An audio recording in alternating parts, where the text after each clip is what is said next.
Bruins captain Brad Marchand has spoken out about his upcoming contract that he is set to make in the next coming season, and this is going to be a big change from what we've seen. And we're going to talk about that, as well as Bruins prospect Kristian Kostadinski has coming to Boston to play with a local university. We're going to be talking about that, as well as finally Milan Lucic. The fate has kind of been revealed from the New Jersey Devils, who attempted to sign him to a PTO, but ultimately ended up not happening. I'm going to be talking about that. What could this mean for the Boston Bruins, and could he possibly be returning to the black and gold? But before we get into all of this news here, we notice that 70% of you guys watching right now are not subscribed to the channel. If you're looking for a spot to get all of your Boston Bruins news, you're in the right spot. Hit the sub button, join me here on this channel as we still await the long-awaited Jeremy Swayman contract extension. You're not going to want to miss what we have to bring when all of that becomes available and gets revealed, but we have to wait until that right now, but we still have some big news here today. And we're going to start this one off, first of all, with the Milan Lucic situation. And I kind of guess we can say his fate has been revealed, although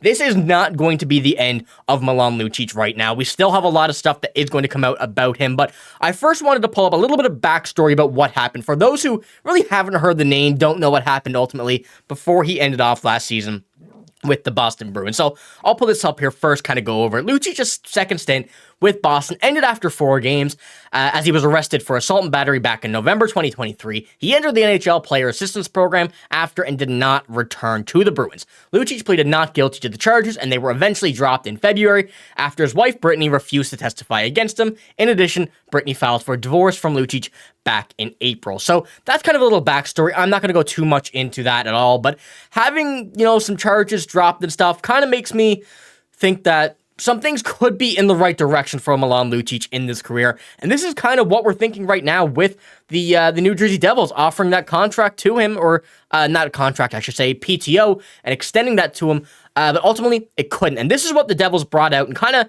revealed what's going on with Lucic at the very moment. He says, or the Devils say, categorically untrue, based on having that PTO extended and accepted on Lucic's part. His situation lies with the league. We haven't and couldn't sign him to a PTO. And the big thing there is the couldn't from the Devils. So to me, that kind of puts us in the mindset that we're in the same situation where a few of the Blackhawks, were a few years ago, in that whole situation that I'm not going to get into, but kind of brings back some memories of Stan Bowman here a couple months ago with becoming the GM of the Oilers. So you can kind of put 2 and 2 together there.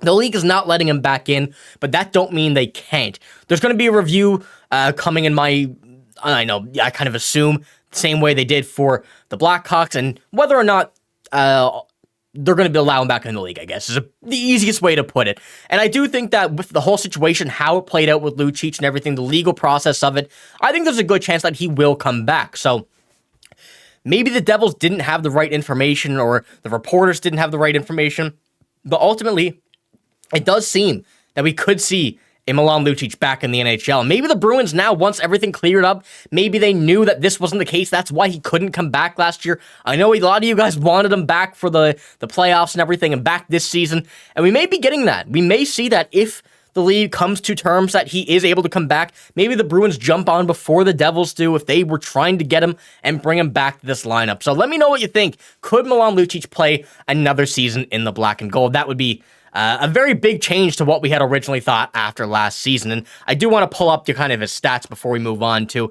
as you can see, the 4 games right here.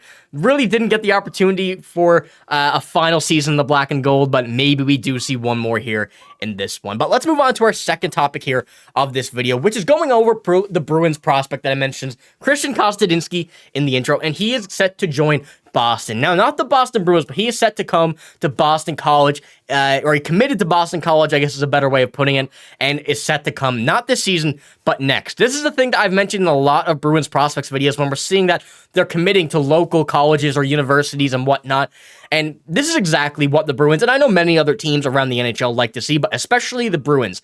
They love their Boston College players. They love their Boston University players locally, that they can keep an eye on them. And that's one thing that is going to be excellent for Kristian Kostadinski's development. As you can see here from Mark Diver, Bruins 7th round draft pick Kristian Kostadinski commits to Boston College. The 6'6" D-man will play for the USHL for Dubuque this season. So Kristian Kostadinski, we know that he has a lot of potential. A lot of work to do yet still, but a lot of potential, especially coming as a 6'6" defenseman from Sweden. I'm playing for Frölunda Junior, I believe, last season, or the majority of the season. The big Swedish defensemen are definitely a thing the NHL favors. And as you can see here from his stats last season, 18 points in 46 games. As a 6'6" defenseman, you don't normally see that. With a plus 15 and 63 penalty minutes as well, there's a lot of potential that this kid has. And I'm very excited to see what the American game is going to do to him coming over to Dubuque and then Boston College. I think that program, and I feel that program has a great development for players of his play style, the players that are coming over from Sweden and having that, or I shouldn't say just Sweden, coming from Europe and having that game differential. This is going to be a great opportunity for him, and I'm very excited to see what comes out of his game from this, how this develops, and how everything ends up playing out in favor for him. So let me know what you think about this move as well. Obviously, as I mentioned, the Bruins love their prospects coming over and playing in the local universities and colleges, so this is going to be one thing that maybe putting up on a bit of higher pedestal for the Boston Bruins come a few years down the road. But let's head on to our third and final topic here of this video, which is Brad Marchand. He's spoken out about his upcoming contract extension that he's going to be looking for in a little while. And this is something that we've pretty much seen none of regarding Jeremy Swayman's contract. And this is a pretty big one that I think a lot of Bruins fans might like, and I think kind of got a more of a positive attitude and positive outlook to it. I'm going to pull this the screenshot up first right now. Just what he's at right now. Obviously, this is the final year. Going to be UFA after this year at $6.125 million currently.